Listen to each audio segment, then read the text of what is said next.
கனவுலேருந்து வந்த ஜீவாவை அழைக்கிறதுக்காக முத்து போகிறாங்க. அங்கே போனோன்னே ஜீவா ரொம்ப கோவமாக ஒரு மாதிரி இருக்காங்க. என்ன மேடம் வரப்போ இவ்வளோ டென்ஷனாக வரீங்க? இங்கே வரப்போ அன்றைக்கெல்லாம் ரொம்ப ஜாலியாக வந்தீங்க, இப்போ என்னமோ ரொம்ப டென்ஷனாக இருக்க மாதிரி இருக்குது அப்படின்னு சொல்கிறாங்க. அதெல்லாம் ஒன்றும் இல்லை முத்து, அன்றைக்கி வந்தப்போ ஒரு பிரச்சனை ஆகிப்போச்சு, அதில் தேவையில்லாமல் அவனுடைய மணியெல்லாம் செலவாயிருச்சு, அந்த பணத்தை திரும்ப வாங்கிட்டு போகிறக்கு தான் வந்திருக்கேன் அப்படின்னு சொல்கிறாங்க. அப்படிங்களா, சரி வாங்க ஹோட்டலுக்கு தானே போகணும், அன்றைக்கி தங்கியிருந்தீங்களா அதே ஹோட்டல் தானே அப்படின்னு சொல்லி கேட்குறாங்க. ஹோட்டலுக்கு அதே ஹோட்டலுக்கு தான் போகணும் தான், அங்கே தான் புக் பண்ணியிருக்கேன், ஆனால் அதுக்கு முன்னாடி ஒரு முக்கியமான இடத்துக்கு போக வேண்டியது இருக்குது, அவங்க கிட்ட இருந்து என் பணத்தை கொஞ்சம் வாங்க வேண்டியது இருக்குது அப்படின்னு சொல்கிறாங்க. எங்கே மேடம் போகணும் சொல்லுங்கள் அப்படின்னு சொல்கிறாங்க. வேற எங்கேயும் இல்லை, அன்றைக்கி நீங்கள் கூட்டு போனீங்க இல்லை பார்லருக்கு, அங்கே தான் போகணும் அப்படின்னு சொல்கிறாங்க. அங்கே எதுக்கு இங்கே போகணும், அங்கே உங்களுக்கு யார் பணம் கொடுக்கணும் அப்படின்னு சொல்லி கேட்குறாங்க. அந்த ரோகிணி தான் எனக்கு பணம் கொடுக்க வேண்டியது இருக்குது அப்படின்னு சொல்கிறாங்க. பார்லர் அம்மாவா, அவங்களுக்கு முன்னாடியே உங்களுக்கு தெரியுமா அப்படின்னு சொல்லி கேட்குறாங்க.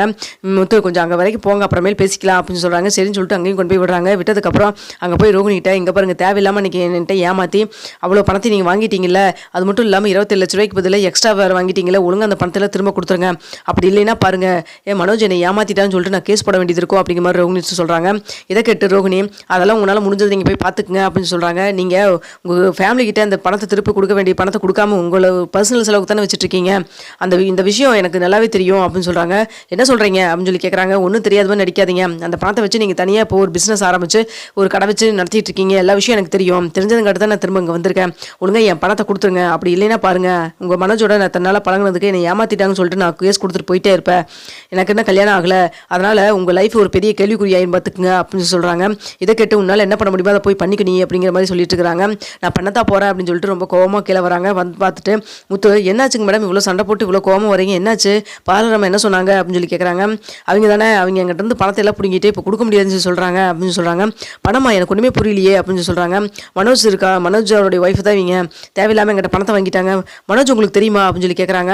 தெரியும் சார், தெரியும் அப்படின்னு சொல்லி சொல்கிறாங்க. மனோஜ் என் அண்ணன் தான் அப்படின்னு சொல்லி சொல்கிறப்போ, ஆமாம் உங்களை எல்லாம் தான் ஃபேமிலியை தான் பார்க்கணும்னு நினச்சிட்டு இருந்தேன், நான் 27 லட்ச ரூபாய் தூக்கிட்டு ஒரு பொண்ணு ஓடுனால அது வேறு யாரும் கிடையாது, அது நான் தான் அப்படின்னு சொல்கிறாங்க. என்ன மேடம் சொல்கிறீங்க, ஜீவாவா நீங்கள் அப்படின்னு சொல்லி கேட்குறாங்க. என் பேர் கூட உங்களுக்கு தெரியுமா முத்து, பரவாயில்லையே, அன்றைக்கி ஸ்டேஷனில் கையெழுத்து போட்டிங்களா, அது சாட்சி கையெழுத்து நீங்கள் தான் போட்டிருக்கீங்க பார்த்துக்குங்க அப்படின்னு சொல்கிறாங்க. சரி மேடம் 27 லட்ச ரூபாய் நீங்கள் கொடுத்துட்டீங்களா அப்படின்னு சொல்லி, 27 லட்சம் கிடையாது, எக்ஸ்ட்ராவே பணத்தை வாங்கியிருக்காங்க அப்படின்னு சொல்கிறாங்க. வேணா வீட்டில் வந்து இந்த விஷயத்தை சொல்லவே இல்லையே அப்படின்னு சொல்கிறாங்க. அந்த பணத்தை வச்சு தான் இப்போ அவங்க கடை ஆரம்பித்து ஷோரூம் ஆரம்பித்து நல்லா ஜாலியாக தானே இருக்கிறாங்க அப்படின்னு சொல்கிறாங்க. இவ்வளோ விஷயம் நடந்திருக்கா, இதை நீங்கள் வீட்டில் வந்து சொல்ல முடியுமா அப்படின்னு சொல்லி கேட்குறாங்க. நான் வந்து சொல்கிறதெல்லாம் இருக்கட்டும், தேவையில்லாமல் என் மேலே கேஸ்க்கு இது வந்துருச்சுன்னா அப்படின்னு சொல்கிறாங்க. அதெல்லாம் ஒன்றும் வராது, நான் பார்த்துக்கிறேன் வாங்க மேடம் சொல்லிட்டு வீட்டுக்கு கூட்டு போகிறாங்க. மீனா அந்த ஜீவா வரதை பார்த்துட்டு, யாருங்க இது இவங்களை வீட்டுக்கு கூட்டு வந்திருக்கீங்க அப்படின்னு சொல்லி கேட்குறாங்க. எல்லாம் நான் சொல்கிறேன் அப்படின்னு சொல்லிட்டு எல்லாத்தையும் வர சொல்கிறாங்க. அப்போது ரோகிணியும் வர சொல்கிறாங்க, மனோஜ் வர சொல்கிறாங்க. மனோஜ் ஜீவாவை பார்த்தோன்னு ரொம்ப ஷாக் ஆகுறாங்க. என்னடா உங்களுடைய எக்ஸ் லவரை பார்த்தோன்னு உனக்கு ஒரு மாதிரி ஷாக்காக இருக்குமே, என்ன பார்லரம்மா நீங்கள் என்னென்ன வேலை பார்த்துருக்கீங்க 2 பேர் சேர்ந்து, அப்பா நம்ம வீட்டில் இருக்கிற எல்லாத்தையும் இவங்க கேன பண்ணியிருக்காங்கப்பா அப்படின்னு சொல்கிறாங்க. என்னடா ஆச்சு என்ன ஆச்சு அப்படின்னு சொல்லி கேட்குறாங்க. அப்போ விஜயாவும் யாரா புதுசாக ஒருத்தவங்க கூட்டு வந்து தேவையில்லாமல் வீட்டு பிரச்சனையில எழுத்துட்டு இருக்கிறேன், என்னடா ஆச்சு அப்படின்னு சொல்லி கேட்குறாங்க. இது புதுசெல்லாம் ஒன்றும் கிடையாது, மனோஜுக்கு ரொம்ப தேவையானவங்க தான், வேண்டப்பட்டவங்க தான் இல்லை அப்படின்னு சொல்லி சொல்கிறாங்க.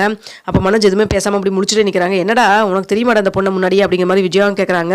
தெரியுமா அப்படிங்கிற மாதிரி தலையாட்டுறாங்க. இது யாரும் கிடையாது, அன்றைக்கி 27 லட்சம் இவன் தூக்கிட்டு ஓனான்ல, அந்த பணத்தை எடுத்துகிட்டு போச்சுல, அந்த பொண்ணு தான் இந்த பொண்ணு அப்படின்னு சொல்கிறாங்க.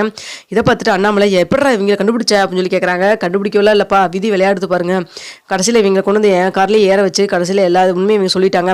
27 லட்ச ரூபாய்க்கு பதிலாக எக்ஸ்ட்ராவாக பணத்தை வாங்கியிருக்காங்கப்பா இவங்க. வாங்கினது மட்டும் இல்லாமல் இன்ன வரைக்கும் நமக்கு அந்த பணத்தை திரும்ப கொடுத்துட்டாங்கிற விஷயத்த கூட சொல்லாமல், பார்லர் நம்ம என்ன சொல்லிச்சு, மலேசியாவிலேருந்து வந்த பணம்லாம் சொல்லிச்சு, மலேசியா பணம் கிடையாதுப்பா, அது பணம் தான்ப்பா, பணத்தை எடுத்து மறுபடியும் இப்போ அவங்க ஷோரூம் ஆரம்பிச்சிருக்காங்கப்பா, என்ன விஷயம்னு கேளு அப்படின்னு சொல்லி சொல்கிறாங்க. என்ன ரோகிணி இதெல்லாம் அப்படிங்கிற மாதிரி ரொம்ப கோவப்பட்டு அண்ணாமலை கேட்குறாங்க. அப்போ விஜயாவும், என்ன ரோகிணி என் கூட அவ்வளோ தூரம் பேசுவோ பழகுவோ, என்கிட்ட கூட இந்த விஷயத்தை சொல்லவே இல்லை, அவ்வளோ தூரம் 2 பேரும் மறைச்சிருக்கிறீங்களா அப்படின்னு சொல்கிறாங்க. பார்த்தீங்களாப்பா ஜாடிக்கு ஏற்ற மூடி தான், எப்படி அவன் வந்து பணம் தூக்கிட்டு ஓடுறானா அந்த ஓடிகளுக்கு தகுந்த மாதிரி இந்த அம்மா வந்து அமைஞ்சிருக்கு பாரு, அவனாவது பரவாயில்ல 1-2 எடுத்துகிட்டு போனால் உண்மையை ஒத்துட்டான், இது அந்த 27 லட்ச ரூபாய் ஒட்டுக்கா வந்து போட்டிருக்குது பாருங்கப்பா அப்படின்னு சொல்லிட்டு இருக்கிறாங்க. இதெல்லாம் பார்த்துட்டு இருக்கிற அண்ணாமலை ரொம்ப கோவப்பட்டு, ஏண்டா எல்லாத்தையும் ஏமாற்றிட்டு இப்போ நீயே பணத்தை எல்லாம் எடுத்துகிட்டு போகணும்னு நினைக்கிறீ, எப்படா உனக்கெல்லாம் மனசு வருது, ஒன்றும் தெரியாத மாதிரி வீட்டுக்குள்ளே இருக்க, ஏமா அவன் தான் தெரிஞ்சு புத்தி கெட்டு போய் ஏதோ பண்ணிட்டு இருக்கான், நீயுமா இப்படி தான் இருப்பியா, அப்போ உங்கள் அப்பா எல்லாம் அந்த பணத்தை கொடுக்கவே இல்லையா அப்படின்னு சொல்கிறாங்க. இதை கேட்டு விஜய் ரொம்ப டென்ஷன் ஆகுறாங்க. அப்போ உங்கள் அப்பா மலேசியாவில் இருக்காரா இல்லையா அப்படிங்கிற மாதிரி கேட்குறாங்க. இதை கேட்டு எதுவும் பேச முடியாமல் அப்படின்னு நின்றுட்டு இருக்காங்க. அதான் கையும் கழுவ மாட்டிட்டாங்களே, ஒன்றும் பேசாமல் தான் இருக்காங்க.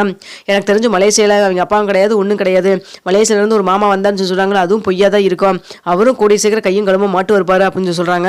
இதெல்லாம் பார்த்துட்டு எதுவும் பேசாமல், இங்கே பாருங்க முத்து தேவையில்லாமல் பேசாதீங்க, மலேசியாவில் எங்கள் அப்பா இருக்கிற உண்மைதான் அப்படின்னு சொல்கிறாங்க. அப்போ உண்மையினா ஃபோன் பண்ணுங்க நீங்கள், அப்படி இல்லையா உங்கள் அப்பா உங்கள் அம்மாவுடைய ஃபோட்டோவே காமிங்க, எதுவுமே காமிக்க மாட்டேங்கிறீங்க, எப்போ பார்த்தாலும் மலேசியாவில் இருக்காங்கிறீங்க, எல்லாரும் நீங்கள் சொல்கிறது உண்மைன்னு சொல்லி நினச்சிட்டு இருக்காங்க. இப்போ தானே தெரியுது நீங்கள் எவ்வளோ பெரிய ஃப்ராடுன்னு சொல்லிட்டு, இந்த 27 லட்ச ரூபாய்க்காக அவனோட சேர்ந்து நீங்கள் எவ்வளோ பெரிய வேலை பார்த்துருக்கீங்க, இனிமேல் நீங்கள் சொல்கிறதெல்லாம் நாங்கள் நம்பவும் நினைக்கிறீங்களா அப்படின்னு சொல்லிட்டு இருக்கிறாங்க. அப்போ விஜயாவும் ரொம்ப கோவப்பட்டு போட்டு என்ன ரோகிணி இது அப்படின்னு சொல்லிட்டு ரொம்ப சத்தம் போட்டு பேசிட்டு இருக்கிறாங்க ரோகிணி கிட்ட.